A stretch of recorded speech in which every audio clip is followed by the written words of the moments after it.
Bonjour et bienvenue à la lecture de ce livre où nous parlerons de fardeaux et de rêves.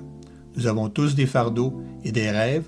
Apprenons à écouter nos fardeaux pour accomplir nos rêves. Bonne écoute. Bonjour et bienvenue à ce premier chapitre, mais en réalité c'est un chapitre qui fait un résumé de la démarche qui est présentée dans ce livre et qui comprend un ensemble de tableaux. Il serait plutôt ennuyeux que j'essaye de vous les expliquer ici en audio. Donc nous passerons au chapitre 2 immédiatement, mais si vous êtes intéressé aux tableaux, vous pouvez les télécharger sur notre blog à sergelemay.com, sergelemee.com. Donc tout de suite, bienvenue au chapitre 2, Mon fardeau. Alors que je veux bâtir une vie de rêve, comment comprendre tous ces mots qui sont employés par tant de gens à ce sujet? Rêve, passion, fardeau, désir, vocation, flamme, mission, dessein, etc. Que dois-je rechercher? Y a-t-il une différence entre tous ces termes? Il est bien évident que la source doit premièrement en être le cœur. Proverbe 4, 23. Garde ton cœur plus que toute autre chose, car de lui viennent les sources de la vie. Comment donc comprendre ce cœur et ses désirs? Et j'en profite pour vous donner une définition du mot désir. C'est une tendance qui porte à vouloir obtenir un objet connu ou imaginé. Aussi un désir de changement, de plaire, de vivre. On nous parle d'ailleurs dans la Bible de désir comme bon ou mauvais. Dois-je donc calmer mon cœur et taire mes envies?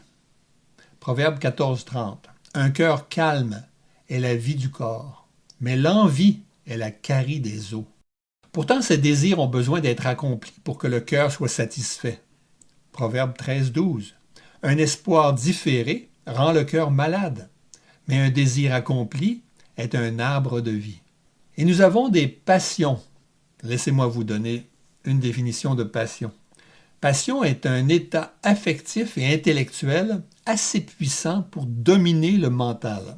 Amour intense, d'où le titre de passion donné à la souffrance et au supplice de Christ. Une vive inclination vers un objet auquel on s'attache de toutes ses forces. Ça peut prendre le sens d'ardeur, de folie, de vénération, d'affection, d'un emballement, d'appétit, de convoitise ou d'avidité. Donc nous avons ces passions qui parfois caractérisent la jeunesse, mais qui se poursuivent souvent dans toute une vie, jusque dans la vieillesse. Et qu'en est-il de ces fardeaux? Une autre définition de fardeau. Un fardeau est une chose pesante qu'il faut lever ou transporter.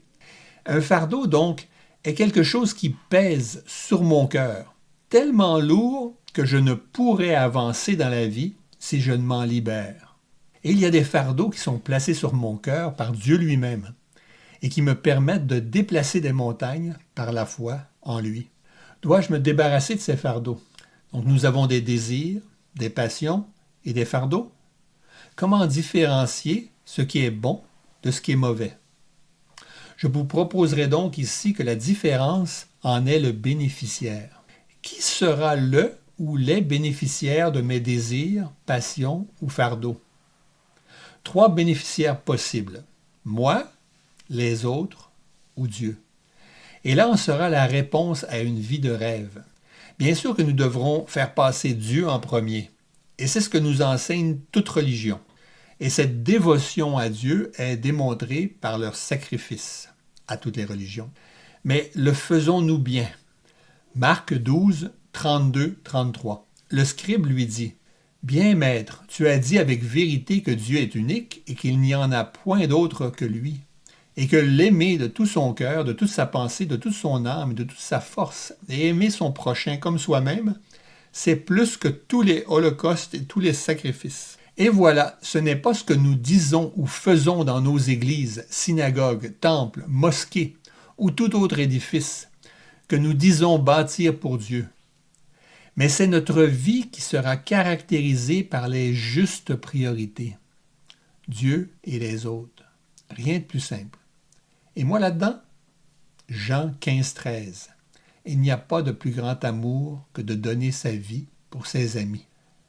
La clé est donc de laisser son cœur être touché par les autres. Dieu est mon prochain. C'est pour cela que le Nouveau Testament nous parle de s'éloigner de nos passions et désirs, tous ces moyens personnels de répondre à ses propres besoins. Ce n'est pas le modèle de la vie chrétienne, qui répond premièrement aux besoins de l'autre. Et ce serait l'idéal si tous répondaient aux besoins des autres. Je n'aurais pas besoin de m'occuper de moi-même, car tous s'occuperaient de mes besoins. Une vie dans un monde de service les uns pour les autres, plutôt que l'orgueil qui ne cherche qu'à se satisfaire. Si donc nous laissons notre cœur être touché par le besoin des autres, notre vie sera remplie de fardeaux. Et devinez, si je laisse mon cœur être touché par les fardeaux que Dieu place sur mon cœur, par amour pour l'autre, lui-même, en parlant de Dieu, me donnera les outils et l'énergie pour y arriver. Jamais de burn-out. Et toujours la joie de donner sa vie pour l'autre. Ça, c'est une vie de rêve. Est-ce que ce que je vous présente est révolutionnaire? Non. Est-ce une grande sagesse cachée qui est révélée ici? Surtout pas. Je vous présente ici des principes qui sont déjà connus de plusieurs et présentés dans la Bible. Je vous proposerai aussi, en annexe 1, les fruits d'expérience à travers des années de vie, semés d'épreuves qui ont touché mon cœur jusqu'au plus profond de mes entrailles. Et dans la version audio de ce livre, ces expériences seront présentées à la fin de chaque chapitre. Je vous donnerai quelques-unes de ces expériences à chaque chapitre. J'espère que tu laisseras aussi ton cœur s'ouvrir à des fardeaux qui te pousseront à rêver. Et pour y arriver, il faudra connaître ton contexte. Tu le connais très bien, c'est ta vie. En passant, la majorité du temps, nous pouvons les étouffer, nos fardeaux, les faire taire ou les enterrer dans un coin de notre cœur. Nous avons tous certainement de bonnes raisons pour les avoir enterrés de cette façon. Peut-être que tes rêves ont été détruits depuis ton enfance, depuis ce petit enfant qui avait des rêves. Peut-être que des blessures, rejets, incompréhensions, etc. ont étouffé ces fardeaux et que tu as durci ton cœur pour que personne ne puisse plus le toucher y accéder. Qu'il n'en soit pas ainsi, car alors ceux qui t'ont fait mal ont réussi un bien plus grand mal, éteindre ton cœur. Est-ce que tu leur as donné ce pouvoir, car uniquement toi peux fermer et ouvrir ton cœur, à moins que tu ne donnes la clé de ton cœur à quelqu'un d'autre. Encore une fois, protège ton cœur. Proverbe 4, 23. Garde ton cœur plus que toute autre chose, car de lui viennent les sources de la vie. Revenons donc à l'essentiel, le cœur par le fardeau. Et ceci est en accord avec toute la logique divine, car Dieu ne désire pas seulement toucher notre intelligence, mais principalement notre cœur. Il sera donc très important de faire cette première introspection pour bien comprendre ce fardeau qui est sur mon cœur. Le fardeau, le ministère du chrétien. J'ai personnellement un cœur et un fardeau pour les jeunes depuis plus de 30 ans. Et celui-ci fut un ministère plutôt qu'un travail. La différence est bien démontrée dans ce texte de Charles Spurgeon. Laissez-moi vous le lire. Un travail est votre choix. Un ministère est un appel de Jésus-Christ. Dans un travail, vous vous attendez à recevoir.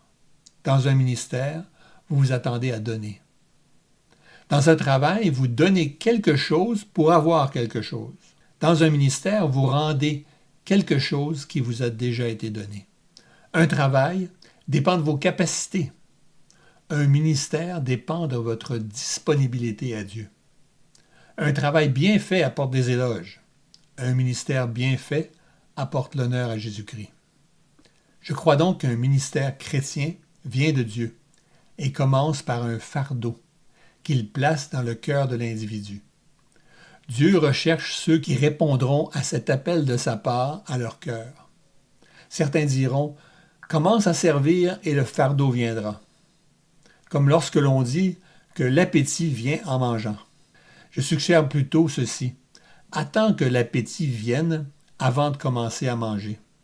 Et de la même façon, attends d'avoir un fardeau avant de servir. Et si tu n'as aucun fardeau en voyant ce monde où tu vis, eh bien, demande à Dieu de te donner son fardeau pour ce monde perdu. Demande-lui un fardeau particulier et tu verras ce fardeau grandir jusqu'à ce qu'il te soit impossible de ne pas passer à l'action. Et l'action sera très différente pour chacun, dépendamment du tempérament, des talents qu'il t'a encore une fois donnés, bien sûr. L'intelligence et le cœur. Au sujet de cette intelligence qui est bonne car donnée par Dieu, mais qui peut aussi devenir un obstacle au cœur et encore plus souvent à notre foi. Je suis grandement reconnaissant de la connaissance et compréhension des Écritures que nous apportent les érudits, dont certains théologiens, nous aidant ainsi à mieux connaître cette parole de Dieu. Cependant, un trop grand nombre d'individus sont tombés dans le piège de la connaissance et ont perdu de vue l'importance que Dieu donne au cœur plutôt qu'à l'intelligence. Cette intelligence, comme tous les talents que nous recevons de lui, doit rester sous son contrôle. Nous devons regarder tous ces talents comme des dons à utiliser pour sa gloire, et non des capacités qui dépendent de nous. En effet, tous les talents sans cœur et le fardeau sont inutiles, voire même un danger pour l'avenir. Plusieurs craignent aussi ce cœur qu'il n'est pas possible de raisonner. La tête se raisonne par l'intelligence, l'argumentation, la logique, mais le cœur, peut-il être raisonné? Faut-il le raisonner? Et voici une pensée de Blaise Pascal. Le cœur a ses raisons que la raison ne connaît point. Blaise Pascal, un homme qui avait tout un fardeau et qui n'a pas hésité à écouter Dieu. Un homme qui est reconnu par la science, mais pourtant qui faisait de Dieu sa priorité. On peut être scientifique et croyant. Est-ce que nous manquons de foi lorsque nous avons crainte de ce cœur qui est dans la main de Dieu?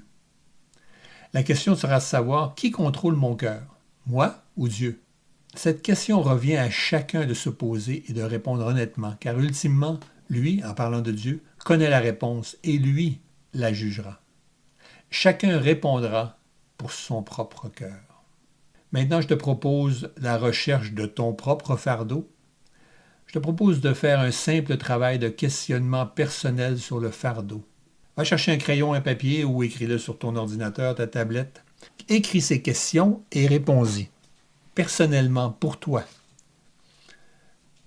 Première question. Quel est le fardeau qui pèse sur ton cœur? Prends le temps d'y répondre. Aussi, qu'est-ce qui t'attriste lorsque tu considères ce monde, ton entourage, dans un endroit ou contexte particulier? Encore un autre, es-tu touché par un besoin que tu observes? Comment et quel besoin en particulier? Une autre question. Sens-tu le besoin de dire « je dois faire quelque chose pour eux », même si tu ne sais pas quoi faire? Prends le temps d'analyser ces questions, de te les poser toi-même. Tu seras probablement grandement surpris de la profondeur des réponses que tu peux avoir. Maintenant que nous avons exprimé notre fardeau, commençons à rêver au prochain chapitre. À bientôt.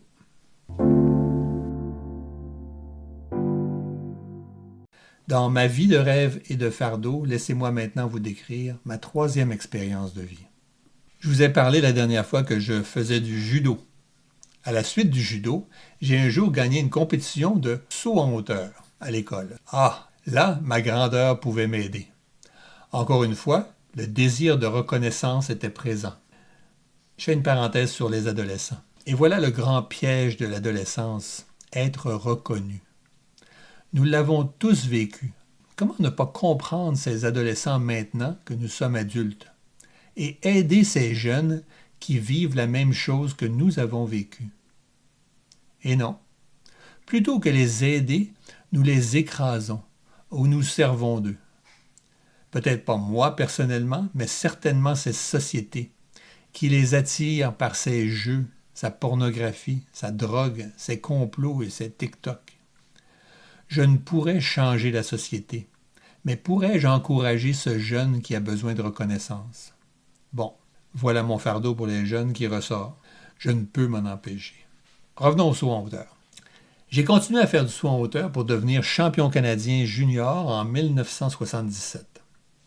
Au printemps 1976, j'ai été accepté avec bourse à l'Université d'Hawaï. Wow! Les plages, le soleil, le succès, etc. Fantastique. Mais Dieu avait d'autres plans pour moi. Le programme d'athlétisme de l'Université d'Hawaï a été annulé durant l'été suivant. Fini les plages, à ma grande tristesse. Mais cette même année, j'ai reçu une bourse à Idaho State University, Pocatello, Idaho. Pas le même environnement qu'Hawaï. Mais j'ai commencé mes études en physique et rêvé de la médaille d'or aux Olympiques de 1984. Pocatello, Idaho, c'était l'endroit idéal pour apprendre l'anglais, puisque personne ne connaissait le français.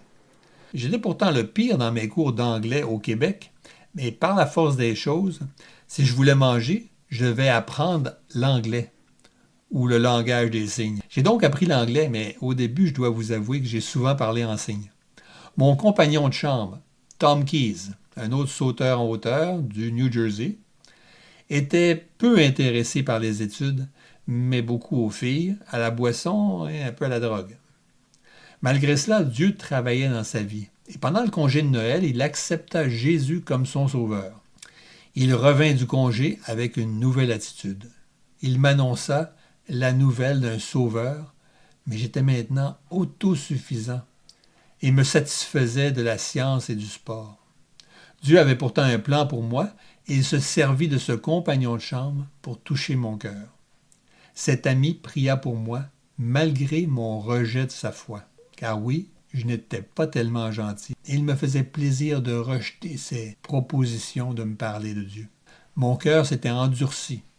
Mais Dieu écouta la prière de mon compagnon de chambre. Dieu raviva dans mon cœur le désir de le connaître. Une autre expérience, prochain chapitre.